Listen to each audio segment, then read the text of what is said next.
Mes vœux ne peuvent être que des vœux de santé.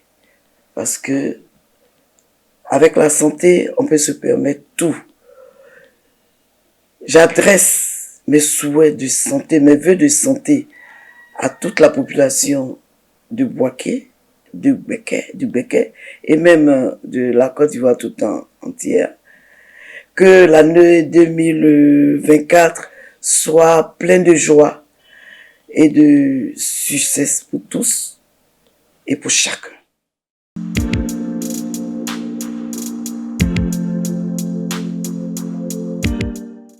Le Centre Solidarité Action Sociale a pour mission de combattre tout ce qui est vulnérabilité.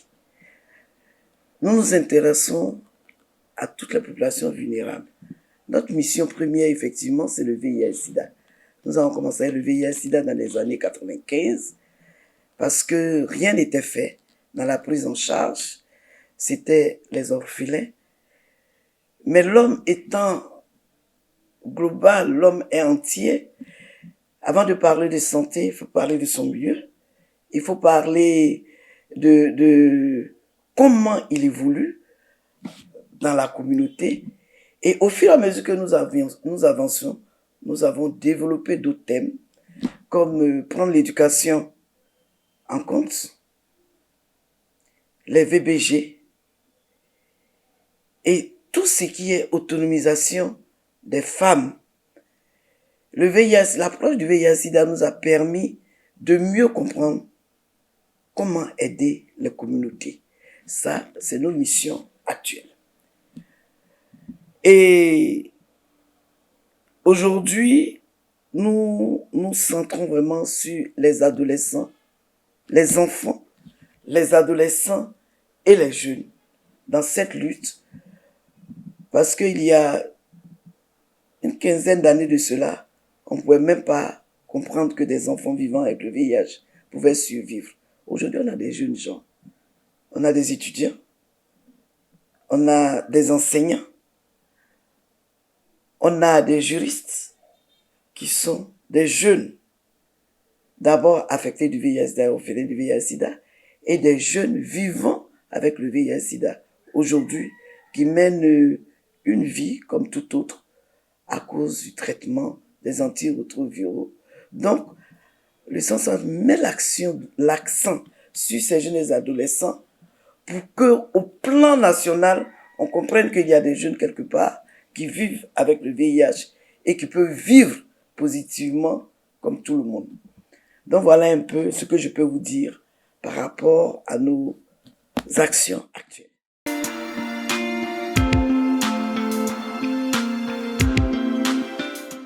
J'avoue que ce thème me touche au plus profond de moi-même et je félicite Béquet FM d'avoir concocté ce thème parce qu'il y a plusieurs thèmes qui apparaissent dedans. C'est vrai que nous sommes tous très heureux d'accueillir la CAN, mais partout il y a brassage, partout il y a joie, partout il y a plaisir, le sexe est roi. Et donc, comme j'ai dit, nous sommes très heureux parce que ce thème nous a tout de suite inspiré à faire une réunion d'urgence, voyant ce qui se passe autour de nous.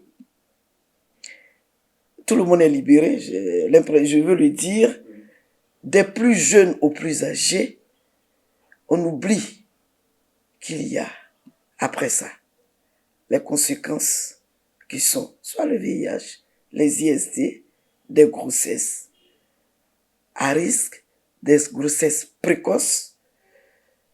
Après la CAN, qu'est-ce qu'on devient? Que deviennent nos jeunes? Que deviennent tout ce monde qui ont été contents de se mettre ensemble, de jubiler, Donc, ce thème nous touche au plus point. Ce thème est au centre de nos préoccupations pendant cette CAN.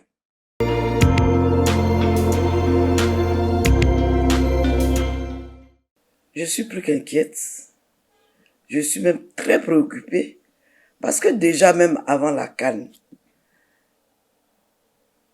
on s'inquiétait déjà du fait que la prévention a beaucoup reculé. Les sensibilisations ont beaucoup reculé. C'est pas parce qu'il y a les ARV qu'on oublie qu'il faut se prémunir. Ne dit-on pas vaut mieux prévenir que guérir? Déjà avant la CAN, c'était notre inquiétude, mais c'était l'inquiétude de tous ceux qui interviennent dans la lutte contre le sida. Au plan international, on parle de la fin du VIH-Sida vers les années 2030. Mais je crois que si on ne fait pas attention, la prochaine pandémie va éclater parmi les jeunes. Je vous raconte une anecdote. L'année dernière, pendant la journée mondiale, je crois qu'on doit avoir des images, j'ai interpellé mon équipe pour qu'ils voient comment des jeunes gens regardaient avec surprise les démonstrations du port du préservatif. Et on a vu que beaucoup d'entre eux ne savaient même pas le porter. Donc ça veut dire qu'avant la CAN, nous étions déjà inquiets. Et nous tirons sur la sonnette d'alarme à chaque réunion, à chaque rencontre, que ce soit nationale ou internationale, pour dire que ce n'est pas fini. Le VIH-Sida est bien là. C'est vrai, aujourd'hui avec les ARV, on vit positivement. Ça aussi, c'est un message qu'on doit passer pour qu'il y ait une fois qu'on est dépisté précocement, qu'on se met sous traitement, on ne transmet plus. On vit positivement, on peut avoir des enfants négatifs. Mais il faut se protéger. Il faut pouvoir se dépister précocement. Et avec la CAN, je suis persuadée. J'ai même vu, je n'ai même pas eu persuadée, j'ai vu des jeunes Ivoiriens convoyer leurs sœurs vers les sites de résidence de ceux qui sont venus pour que nous nous amusions ensemble. Je vous disais que les ARV sont importants. D'ailleurs, on est vers la fin, il faut que 95%, jusqu'à ce qu'on arrive en 2030, 95% des personnes vivant avec le VIH soient mis sous traitement. Soit dépistées d'abord, soit mis sous traitement, et soit aient des charges virales à zéro, c'est-à-dire soit stable, ne plus transmettre le VIH-Sida. Mais au stade actuel, on a seulement, au plan national, 97% des PVVIH qui sont sous ARV. Et tenez-vous bien, dans le milieu jeune, il n'y a seulement que 54% des jeunes touchés qui sont sous ARV. Qu'est-ce qui explique cela? Et c'est grave. C'est le manque de volonté des jeunes ou il n'y en a pas? C'est pas le manque de volonté des jeunes. Comme je le dis, nous avons baissé un peu les bras. Et puis, nos jeunes, sincèrement, à un moment donné, on pense qu'ils sont adultes. Mais c'est des jeunes, il faut les accompagner. Il faut les accompagner. À partir de 16-18 ans, ils passent. On les traite comme des adultes, alors que c'est des jeunes qui ont d'autres besoins. Et quand on les traite comme des adultes, ce sont les adultes qui les reçoivent. Ils ont quitté leur milieu de jeunes, d'enfants, où nous aimons bien les encadrer, les accompagner. Et quand ils arrivent dans le milieu des adultes, surtout dans les soins, on les traite comme des adultes. Quand il arrive, il ne peut plus poser ses problèmes. On lui tend les médicaments, comme on lui tend à un adulte qui, lui, il peut poser des questions. Le jeune, face à l'adulte, est-ce qu'il peut poser les questions qui le touchent vraiment? C'est des questions aussi que nous nous posons. Et quand il part avec les médicaments, est-ce qu'il mange vraiment avant d'aller à l'école? Est-ce qu'il a quelqu'un pour lui dire que il faut qu'il fasse attention dans ses rapports sexuels? Et ce jeune, il a ce secret en lui. Est-ce qu'il peut le partager? Est-ce que Si lui aussi veut faire son expérience sexuelle et que la jeune fille qui est en face, qui sait qu'il est infecté, est-ce qu'il doit partager? Il y a plein de questionnements. Ce qui fait que nous avons ici un grand projet qu'on appelle Préserve. On a eu 2 projets auparavant qui étaient un projet de plaidoyer et de formation du milieu communautaire, mais aussi dans le public. Formation des prestataires de soins. Formation aussi des jeunes que nous avons eu ici comme des pères éducateurs pour aller communiquer avec d'autres jeunes pour qu'ils prennent les traitements. Formation dans le milieu public et comme dans le milieu communautaire des prestataires de soins pour qu'ils fassent plus attention à ces jeunes pour les amener à suivre correctement le traitement. Voilà pourquoi j'ai dit, je m'excuse, j'ai dit que pour l'heure, nous sommes centrés vraiment sur les enfants, les adolescents et les jeunes.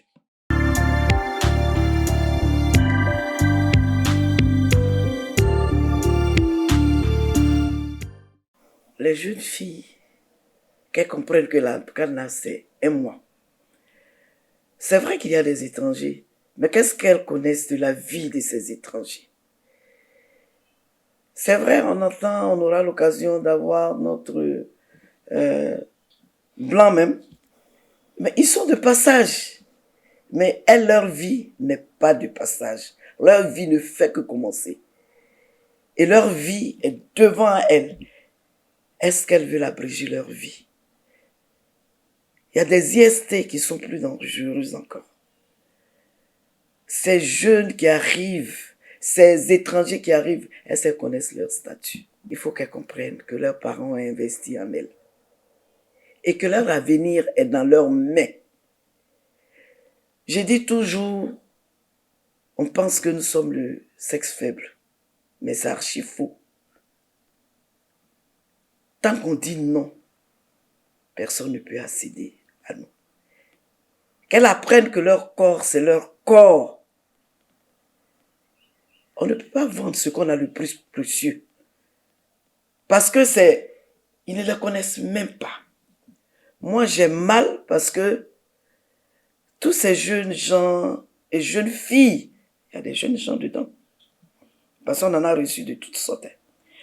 Tous ces jeunes gens et jeunes filles qui vont se livrer.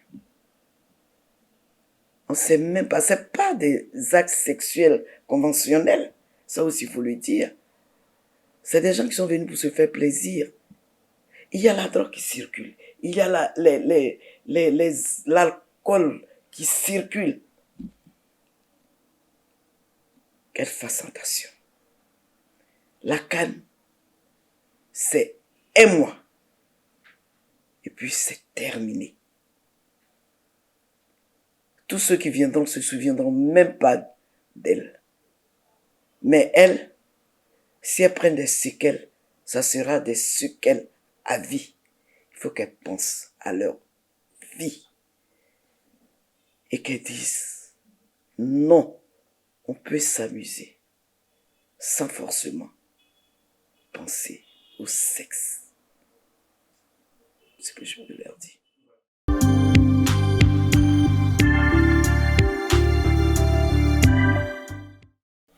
Vous savez, nous sommes habitués aux urgences. Et très rapidement, mon équipe et moi, voyant l'ampleur que prenaient tous ces brassages et ce qu'on voyait, tout ce qu'on a vu et tout ce qu'on a entendu, très rapidement, nous nous sommes mis en branle. Nous avons plusieurs équipes sur le terrain. Et pas seulement aller faire des sensations de groupe, mais pour faire du corps à corps, on a des images, du corps à corps pour parler aux jeunes gens et aux jeunes filles. Vraiment, avec des préservatifs à l'appui. Ceux qui ne peuvent pas se retenir, il faut qu'ils apprennent à porter les préservatifs. Il faut qu'ils se protègent au maximum. Mais le mieux, c'est de ne même pas franchir le pas. Nous avons 6 équipes sur le terrain qui sillonnent matin et soir. Tout ce qui est site pour sensibiliser. Et même dire ceux qui ont eu des rapports à risque, nous sommes ouverts. Hier, jusqu'à très tard, le médecin a reçu des personnes qui ont eu des rapports à risque pour qu'on parte au plus pressé. Donc, nous sommes sur le terrain. Nous ne pouvons pas ne pas être sur le terrain. Nous sommes sur le terrain. Et nous vous invitons à sillonner. Vous allez les trouver sur le terrain. Le VIH doit nous effrayer jusqu'à la fin. Je le dis toujours, le VIH est vicieux. Le VIH se met où commence la vie. Où les jeunes gens se disent, nous voulons faire une expérience, où on a envie de se marier. On ne peut pas faire une expérience de la vie. On ne peut pas découvrir sa sexualité sans avoir recours au rapport sexuel. On ne peut pas être dans un couple, dire que on ne fait pas l'amour. Le VIH-Sida s'est mis avec ce qu'on appelle l'amour, la vie. Donc ça doit nous effrayer. C'est vrai, il y a les médicaments, il y a eu beaucoup de progrès. Au moment où on commençait, comme tu l'as dit, même dans la crise en ce moment, les ARV venaient d'arriver. On avait mal que ceux qui avaient commencé ne puissent pas continuer. On a pris beaucoup de risques. Et même, c'est même dans la crise que nous avons initié les ARV pour les enfants. Bon, il n'y avait pas de forme vraiment pédiatrique, mais avec les médecins, avec nos partenaires, nous avons essayé parce qu'on en avait marre de voir plein d'enfants mourir. Et on a eu un centre pédiatrique. Donc nous avons dit que nous allons essayer. C'est ces enfants aujourd'hui qui sont devenus des adultes. Et ça nous a permis même d'avoir une maternelle qui est en notre sein. Il y a les médicaments. On est passé de combien une assiette de médicaments à un comprimé. Nous tendons vers, comment on appelle ça, une injection, peut-être tous les 6 mois. C'est-à-dire une forme de vaccin. Une injection tous les 6 mois. Mais c'est mieux de ne pas contracter le VIH-Sida. Si nous voulons mettre fin au VIH-Sida, il faut rompre le fil de transmission. C'est mieux parce que quelquefois, on l'a, on ne sait pas. Et très rapidement, on commence à développer les autres maladies. Et le VIH-Sida, comme je l'ai dit, est tellement vicieux qu'il se couple avec d'autres maladies, comme la tuberculose, comme l'hépatite virale. Et là, ça ne pardonne pas.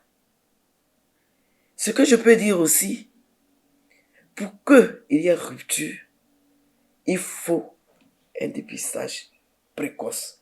Il y a de l'espoir, mais ce n'est pas parce qu'il y a de l'espoir qu'on va se jeter dans la gueule du loup.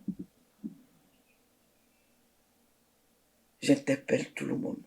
C'est vrai, il faut maintenant dire qu'il y a des traitements pour que ceux qui sont malades se soignent. Mais de grâce, ne cherchez pas à contracter la maladie, soit disant qu'il y a des médicaments. Aujourd'hui, on nous aide parce que les médicaments sont gratuits. Qui dit que dans 5 ans, dans 10 ans, ces médicaments-là seront gratuits? Nous devons dire Dieu merci parce qu'on a les médicaments. Mais nous devons faire de telle sorte de ne pas contracter la maladie.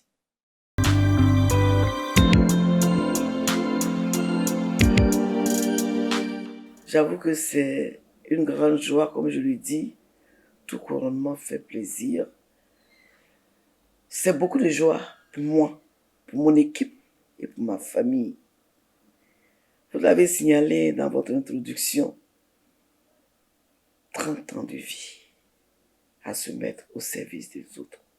30 ans de vie à déserter mon foyer pour aider les autres. 30 ans de vie à laisser mes enfants pour aider les autres. Je ne peux être heureuse et reconnaissante, permettez mon émotion. J'avoue que je n'ai pas pensé à ça, j'ai été surprise moi-même que l'État français veuille me décorer. En tant que femme, mon pays m'a décoré par 2 fois.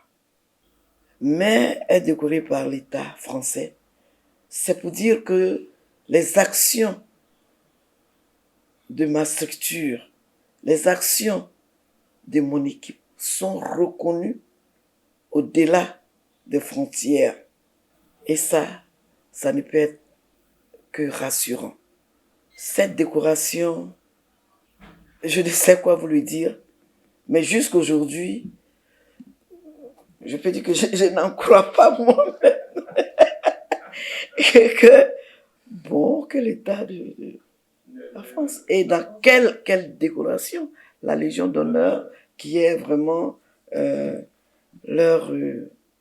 qui ne se donne pas à tout le monde, qui ne se donne pas comme ça. Mais j'avoue que ils ne nous ont jamais lâchés dans cette lutte parce qu'ils ont cru en nous. Ils ont compris notre crédibilité. Ils ont, à chaque fois qu'on les a sollicités et qu'on a eu des fonds, nous avons travaillé au-delà de ce qu'ils attendaient de nous. C'est pareil que tous les partenaires. Parce que nous avons mis la crédibilité au centre de nos activités. Nous avons mis l'humanisme au centre de nos activités. Nous avons mis l'homme au centre de nos activités. Les populations que nous recevons ici, d'où qu'ils viennent, qui qu'ils soient, une fois que nous sommes dans l'enceinte de notre structure, sont prioritaires sur tous nos problèmes, sur toutes nos activités. Et ça fait du bien d'être reconnu au-delà de nos frontières.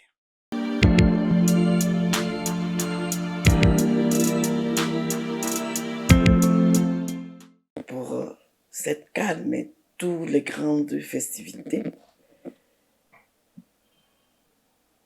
la CAN est faite pour que nous oublions nos soucis, pour que nous nous amusons. La CAN n'est pas faite. Même ceux qui sont venus, ils ne sont pas venus pour que nous nous livrons à eux. Ils ne sont pas venus pour ça. Ils sont venus pour s'amuser avec nous. Il faut que nous leur disons, nous nous amusons, mais nous préférons. Notre corps n'est pas à vendre. Il y a des trucs conventionnels, s'ils ont de l'argent, qu'ils y aillent. Mais nous n'allons pas prendre nos 2 pieds pour aller nous livrer. Faisons attention. Nous allons nous retrouver avec des filles mères. Nous allons nous retrouver pire avec une maladie à vie. C'est la CAN de l'hospitalité. Recevons-les. Amusons-nous. On ne nous a pas demandé de nous livrer. Il ne faudrait pas que cette CAN devienne la CAN de la prostitution, la CAN de la légèreté, la CAN de drogue, la CAN de l'alcoolisme. Nous disons non à ça. Nous sommes sur le terrain. D'autres ONG aussi sont sur le terrain pour vous parler. Prêtez attention. Vous avez toute votre vie devant vous. La CAN ne dure qu'1 mois. Et il y a vingtaine de vies, quarantaine de vies, cinquantaine de vies. Ne la gâchons pas. Si nous voulons vivre d'autres CAN dans la joie.